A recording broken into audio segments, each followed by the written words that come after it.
Bismillahirrahmanirrahim. Assalamualaikum warahmatullahi wabarakatuh. Alhamdulillah. Alhamdulillahilladzi waqafa wassalatu wassalamu ala rasulil mustafa wa ala alihi ahli sidqi wal wafa. Rabbi shrah li sadri wa yassir li amri wahlul 'uqdatam min lisani yafqahu qawli, amma ba'd. Jemaah dirahmati Allah, alhamdulillah pada malam hari ini terdapat berkumpul di masjid yang insyaallah penuh berkah ini. Semoga jemaah yang hadir semuanya Allah berikan kesehatan. Semoga yang menjawab amin Allah berikan keluarga yang sakinah mawaddah warahmah, anak yang soleh dan solehah, rezeki halal berkah dan melimpah ruah, dan semoga Allah menerima amal ibadah kita di bulan suci Ramadan. Amin ya rabbal alamin. Wabil khusus untuk adik-adik yang harus buat laporan ke sekolah. Judul kultum malam ini adalah beribadah dengan cinta. Beribadah dengan cinta. Silakan bisa ditulis. Nama ustadznya Mahfud, tidak pakai MD, kan begitu. Jamaah dirahmati Allah Subhanahu wa taala. Jadi mari kita beribadah di bulan suci Ramadan ini bukan sekedar rutinitas, bukan sekedar mengerjakan kewajiban, tapi berlandaskan rasa cinta kepada Allah Subhanahu wa taala. Ada seorang sufi namanya Rabi'ah Al-Adawiyah. Jadi Rabi'ah Al-Adawiyah itu lari ke utara mengambil ember diisi air, lari ke selatan mengambil kayu dibakar, lari lagi ke utara mengambil ember diisi air, lari lagi mengambil kayu dibakar, lari mengambil ember, lari mengambil kayu dibakar. Maka ketika Rabi'ah ditanya, "Ya Rabi'ah, untuk apa engkau mengerjakan ini semua?" Kata Rabi'ah Al-Adawiyah, "Aku ingin membakar surga dan memadamkan api neraka." Berat ini ya. Aku ingin membakar surga dan memadamkan api neraka. Kenapa? Karena banyak umat Islam hari ini mereka beribadah karena ingin masuk surga dan takut sama api neraka. Kata Rabi'ah, karena sesungguhnya ibadah adalah bentuk rasa cinta kepada Allah Subhanahu wa taala. Jadi beliau ingin mengajari kita itu bahwasanya ibadah bukan sekedar rutinitas, bukan hanya sekedar menggugurkan kewajiban, tapi ibadah itu berlandaskan untuk bentuk cinta kita kepada Allah. Jamaah sekalian, di Indonesia ini kan agama bukan hanya Islam, betul? Kira-kira dari semua agama yang ada, mana yang paling banyak ibadahnya kira-kira? Islam, betul. Agama yang lain itu ada yang ibadah seminggu sekali, Islam sehari 5 kali. Itu baru yang sholat. Yang puasa wajib berapa hari? 30 hari non-stop. Jadi kira-kira menjadi orang Islam itu susah atau mudah? Gimana jemaah? Susah atau mudah? Berat atau ringan kira-kira? Jawabannya tergantung. Kok tergantung Ustaz? Mari kita bahas. Bapak Ibu jenengan tahu kota Bogor ya? Kota Bogor itu lokasinya di Provinsi Jawa Barat. Kira-kira dari Jogja jauh atau dekat? Ayo Bapak Ibu ini kultum, boleh direspon ya. Tapi kalau besok Jumat khutbah jangan direspon ya, bubar nanti Jumatannya. Kalau kultum boleh direspon. Kira-kira Bogor jauh atau dekat? Jauh. Menurut jenengan? Menurut saya Bogor itu sangat dekat. Kok bisa Ustaz? Karena di Bogor ada mertua saya. Betul tidak? Jenengan tahu kota Bontang, Kalimantan Timur. Jadi Bontang itu sebuah kota di Provinsi Kalimantan Timur. Menurut panjenengan jauh atau dekat? Jauh. Menurut jenengan? Menurut saya Bontang itu sangat dekat. Kenapa? Karena di Bontang ada orang tua saya. Terakhir, tahu Solo ya, Solo. Jauh atau dekat? Menurut jenengan dekat, menurut saya jauh. Kenapa? Di Solo nggak ada siapa-siapa. Ada siapa?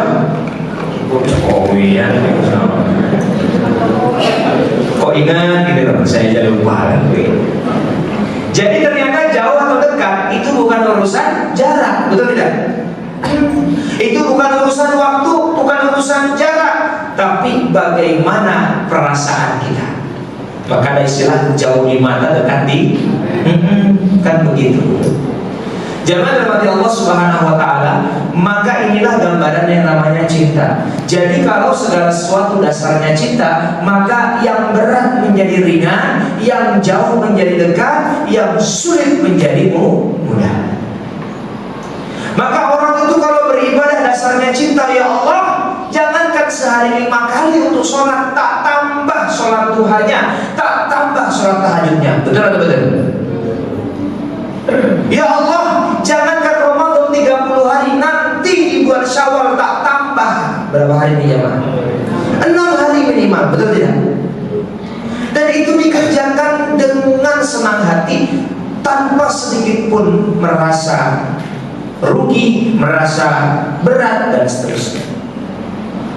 Tapi kalau ibadah itu dikerjakan sebaliknya, hanya menggugurkan kewajiban, hanya setengah hati, tidak didasari rasa syukur ataupun rasa cinta, maka pada akhirnya ibadah itu hanya menjadi keluh kesah. Ada nggak kira-kira orang puasa Ramadan tapi kerjaannya ngeluh aja? Coba siang ini yang buat puasa, aku sudah makan bakso, minumnya es teh, gitu. Ada nggak yang seperti itu kira-kira? Banyak. Bahkan ditanya kenapa kok lemes? Ya gimana gak lemes orang puasa? Masya Allah.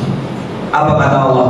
Ya ayyuhalladzina amanu kutiba alaikumusiyam kama kutiba alal ladzina min qablikum la'allakum tattaqun. Hei orang-orang yang beriman, diwajibkan kepadamu untuk berpuasa sebagaimana orang sebelum kita, agar kita menjadi pribadi yang bertakwa. Yuk kita cek bagaimana orang sebelum kita berpuasa. Jamaah sekalian, zaman Rasulullah SAW itu ada namanya perang Khandaq atau perang Parit. Jamaah, perang Parit itu Rasulullah dengan para sahabat menggali parit dalamnya 3 meter. Seberapa 3 meter itu ya? Seujung ini mungkin ya, 3 meter. Lebarnya 5 meter, panjangnya 6 sampai 7 kilometer. Dan itu terjadi di bulan suci Ramadan. Kita bahas perang Badar, 300 kaum muslimin melawan 1000 orang kafir Quraisy. Perang Badar terjadi di bulan suci Ramadan. Fathul Mekah terjadi di bulan suci Ramadan. Ustaz kalau bahas sahabat terlalu jauh, oke kita bahas Indonesia. 17 Agustus 1945 itu terjadi di hari Jumat tanggal 9 Ramadan. Jadi kalau kita bahas sejarah, kira-kira puasa kita mana yang lebih berat? Puasa kita atau orang terdahulu? Orang terdahulu. Kira-kira puasa kita ini ringan atau berat? Ringan dibandingkan orang-orang kama kutiba alal ladzina min qablikum. Jamaah dirahmati Allah Subhanahu wa taala, maka puasa tidak menjadi alasan bagi kita untuk lemes ataupun berkeluh kesah. Sebagaimana seorang bapak itu berangkat pagi pulang sore, banting tulang mencari nafkah. Untuk apa? Untuk menghidupi, membesarkan anak istri dan keluarganya. Dan itu dikerjakan dengan senang hati tanpa pamrih. Kenapa? Karena bentuk kecintaan kepada keluarga. Dan demi Allah, saya seumur hidup belum pernah ketemu cerita ada anak yang sudah besar, sudah kerja, orang tuanya ngasih nota, ini loh Leng, bapak membesarkan kamu habisnya segini. Nggak ada itu kan. Jadi cinta itu seperti lagu yang kita hafalkan waktu kecil. Gimana lagunya? Hanya memberi, tak harap kembali, bagai sang surya menyinari dunia. Apa itu? Kasih bukan begitu. Jamaah dirahmati Allah Subhanahu wa taala. Jadi kalau kita mengerjakan ibadah dasarnya cinta itu luar biasa. Ini kalau kajian offline, kajian biasanya menggunakan proyektor itu kami tayangkan ada seorang anak namanya Kamal dari Yaman. berjalan kaki saja susah. Mohon maaf, kakinya agak cacat begitu, sehingga berjalan kaki saja susah. Bahkan untuk sholat dia tidak bisa berdiri tegak. Kamal ini berjalan saja susah, tapi setiap hari dia berangkat ke masjid sebelum azan berkumandang. Kamal ini berjalan saja susah, apalagi naik tangga. Tapi setiap hari dari ba'da sholat maghrib dia naik ke lantai 2 masjid untuk setoran hafalan Al-Quran.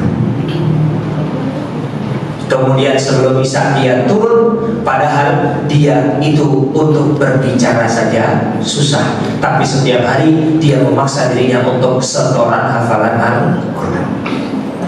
Bahkan setiap hari setelah isya dari masjid ke rumah jaraknya tidak dekat dan gelap gulita, jadi Kamal harus membawa senter sendiri untuk menerangi jalannya sampai ke rumah.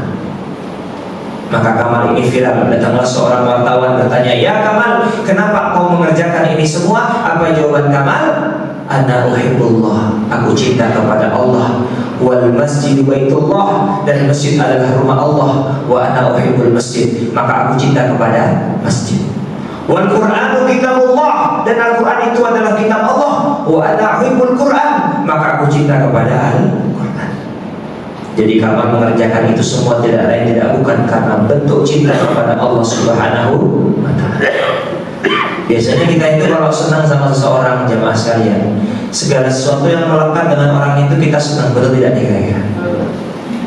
Bapak-bapak masih ingat waktu masih awal-awal menikah begitu? Saya itu awal menikah, istri saya punya motor, mereknya Beat, warnanya hitam. Semenjak saya menikah, pandangan saya dengan Beat warna hitam itu berbeda. Kenapa? Karena setiap ada motor Beat warna hitam lewat, yang saya pikirkan bukan motornya, tapi orang yang memilikinya. Maka ada dulu laki-laki yang jatuh cinta sama Laila sampai tergila-gila. Apa yang dipanggil apa? Laila Majnun. Apa kata laki-laki ini? Sebenarnya Laila lebih kucintai daripada dunia dan seisinya. Wih, luar biasa.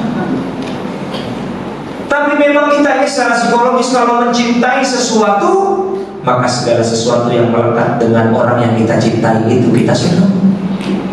Saya itu hampir tiap malam jemur baju. Punya siapa? Punya keluarga, terutama anak-anak.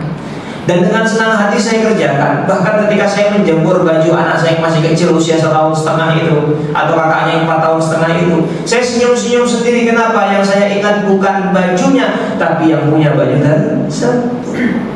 Pertanyaannya, kenapa kita tidak memperlakukan hal yang sama kepada Allah Subhanahu wa ta'ala? Kalau kita cinta kepada Allah, harusnya kita cinta kepada Baitullah, rumah Allah, yaitu masjid. Kalau kita cinta kepada Allah, harusnya kita cinta beribadah, sholat. Karena apa? Sholat itu adalah mengingat Allah. Kalau kita cinta kepada Allah, harusnya kita senang membaca Al-Quran. Kenapa? Karena Al-Quran adalah kitab Allah kita. Sebagai penutup jamaah, saya mau tanya nih, kira-kira jenengan kalau tak kasih duit 1 miliar, tapi disuruhnya aku, mau tidak kira-kira? Mau ya? 1 miliar begitu. Satu lagi, dikasih duit 2 miliar, tapi memotong rumput, mau tidak? Mau. Terakhir, dikasih duit 10 miliar, tapi besok pagi tidak bangun lagi, mau gak kira-kira ini? Gak mau. Tak naikkan 100 miliar, tapi besok pagi tidak bangun lagi, mau tidak nih? Gak mau. Padahal tiap hari kita bangun, tiap pagi kita bangun. Allah berikan kita usia, Allah berikan kita umur, Allah berikan kita kesempatan. Lantas mengapa kita tidak mau berterima kasih kepada Allah? Padahal tadi kita sudah sepakat, besok pagi bangun itu lebih penting daripada uang berapapun juga. Betul tidak? Kalau kita dikasih duit uang 1 juta aja berterima kasihnya luar biasa. Kenapa Allah memberikan kita hidup, memberikan kita kesehatan, memberikan kita kesempatan, kita tidak mau berterima kasih kepada Allah? Maka Ramadan mengajari kepada kita agar kita menjadi pribadi yang lebih cinta dengan Allah. Dan mari mulai hari ini kita tanamkan dalam diri kita, yuk kalau kemarin kita mengerjakan ibadah hanya sekedar menggugurkan kewajiban, mulai hari ini mari kita mengerjakan ibadah dengan atas dasar cinta kepada Allah Subhanahu wa Ta'ala. Semoga Allah Subhanahu wa Ta'ala menerima amal ibadah kita di bulan suci Ramadan. Semoga Allah Subhanahu wa Ta'ala mengampuni dosa-dosa kita, mengampunkan doa-doa kita, dan mempertemukan kita dengan Ramadan tahun selanjutnya. Dan semoga Allah Subhanahu wa Ta'ala mengumpulkan kita, keluarga kita di surganya. Amin ya rabbal alamin. Demikian apa yang dapat kami sampaikan, kurang lebihnya kami mohon maaf. Sendirian tanpa kekasih, cukup sekian, terima kasih. Assalamualaikum warahmatullahi wabarakatuh.